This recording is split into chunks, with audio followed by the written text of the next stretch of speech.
A couple of weeks ago I made a video showcasing what's on my 3DS XL, and to come full circle, today I'll be showing you what I have on my PlayStation Vita.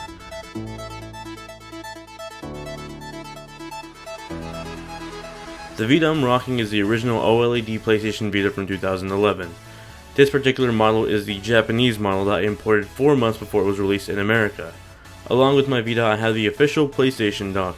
This is usually where I rest my Vita on my desk.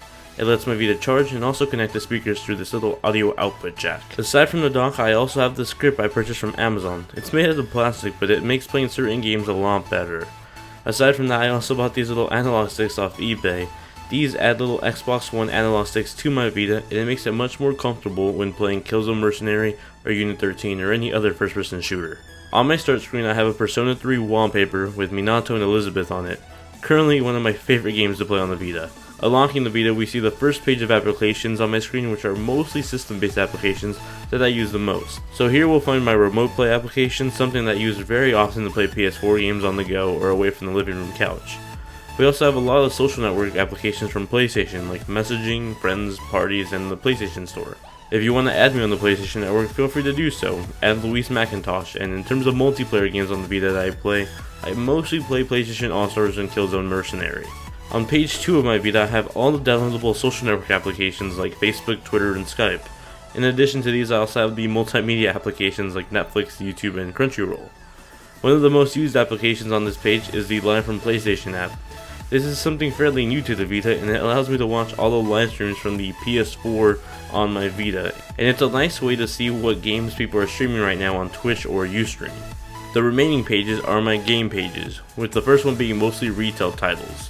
The first game on this page is Killzone Mercenary, arguably the best first-person shooter on the PlayStation Vita. The controls feel right at home with the Vita, with a fantastic multiplayer mode.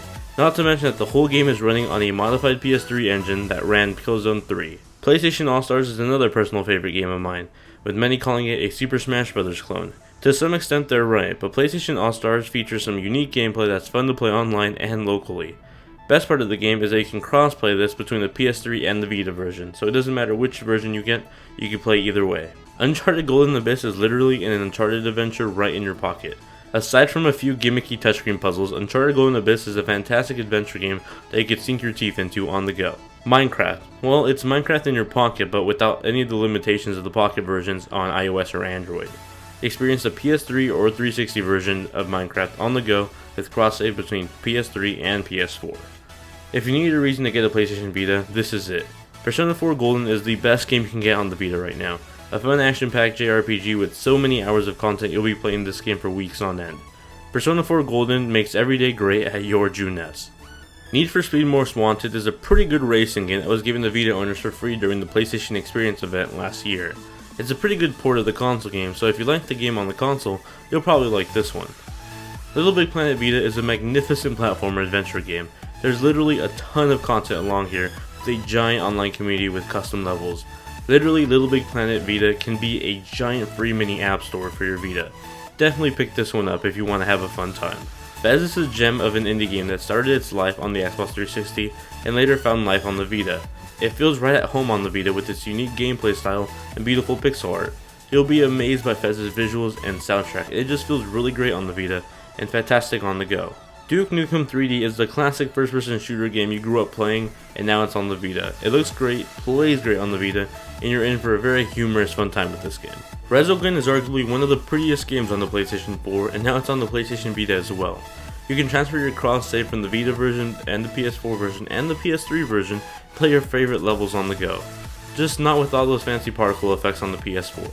On my last page I have a couple of more games that are mostly indie games. Limbo is a great adventure game that started off on the Xbox 360 but was later ported over to consoles. Limbo's visual aesthetics are amazing, and you play as this little boy traveling through Limbo with the abilities to run and jump.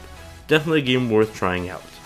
Stealth Inc. is a fun puzzle platformer where you play as a spy solving a series of puzzles involving hacking and platforming. Definitely a fun little quirky game. Sunflowers plays a lot like a smartphone game, and it plays great on the Vita. It's a very fun, joyful time killer game. You play as the sun and/or moon delivering sunlight, water, and moonlight to flowers trying to bloom. Overall, it's a really great game. The Binding of Isaac Rebirth is a dungeon crawler that plays very similar to The Legend of Zelda on the NES. The story behind the game is a little bit controversial, but it's a fantastic little gem of an indie that you should play, even though it has some tough bosses. Super Stardust Delta is an extremely addicting twin-stick shooter that looks absolutely gorgeous on the Vita's OLED display. This is simply a game you should own if you have a Vita.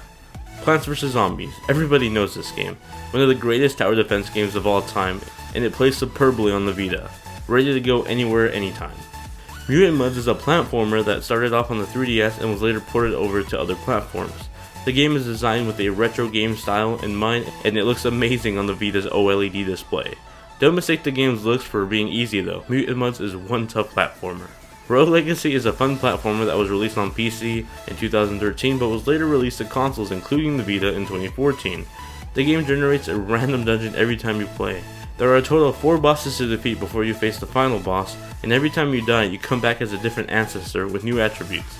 Overall, a really fun game on the Vita. Don't Starve is sort of like Minecraft in 2D. It's a very fun survival game that started its life on the PC, but was later ported over to other consoles. The game is an absolute joy to play. I easily sunk in 30 hours into this game already. Even though I suck at surviving in this game, I always find myself coming back to play it. The final game on my Vita is the game I'm currently trying to beat on the Vita, and that's Persona 3 Portable. Being introduced to the Persona series through Persona 4 Golden, I was really interested in going back to play the previous titles, and so here I am playing Persona 3 Portable on my Vita, and also playing Persona 3 Fez on my PS3. Both really great JRPG games that you should definitely try out. And that's what I have on my PlayStation Vita. I hope you guys enjoyed the video. If you guys liked the video, be sure to check out the 3DS collection video I did a while ago. You can check out that video by clicking the thumbnail on your screen right now. If you want me to show off what other game collections I have, including for any other consoles I own, tell me in the comment section below. If you want to be kept up to date with whatever I'm doing online, feel free to follow me on any of the social networks you see on your screen right now, and subscribe to be notified whenever I release my next video. Thanks for all your support and being some awesome viewers, and I'll see you guys in the next one.